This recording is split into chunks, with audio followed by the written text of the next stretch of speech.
Sejak diberlakukan pada akhir Agustus tahun 2020, Kementerian Perdagangan mendata telah terjadi 1.500 pelanggaran secara nasional selama penerapan Peraturan Menteri Perdagangan Nomor 50 Tahun 2020 tentang pemeriksaan dan pengawasan tata niaga impor setelah melalui kawasan pabean atau post border.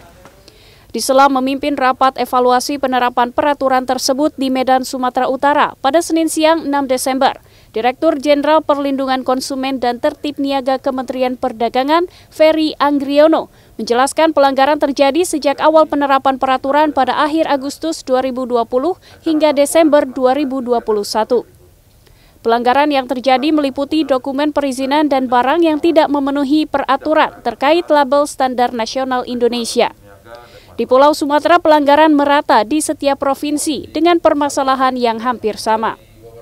Hingga saat ini pihaknya masih terus melakukan sosialisasi kepada pelaku impor terkait perizinan dan memenuhi standar kualitasnya. Jika masih ada yang tidak mengikuti peraturan tata niaga impor ini, maka pihaknya akan bertindak tegas dengan mencabut izin impor.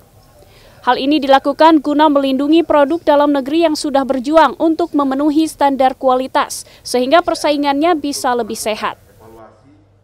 Beberapa pelanggaran kita temukan, ya, baik dari sisi kegiatan perizinannya, kemudian masalah barang-barangnya tidak memenuhi peraturan, ya, salah satunya kegiatan masalah label SNI, gitu ya.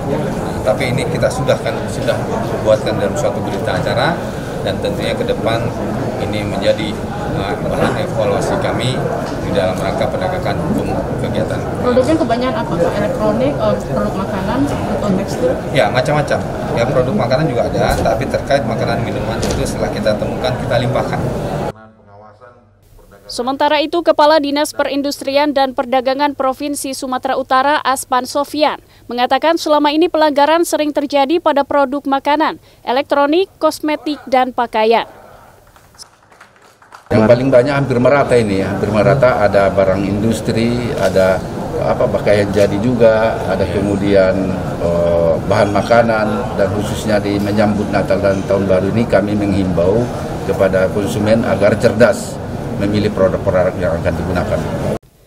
Mekanisme kawasan pabean bertujuan untuk mempermudah pelaku usaha dalam tata niaga impor, serta menciptakan kesetaraan dalam berusaha bagi para pelaku usaha.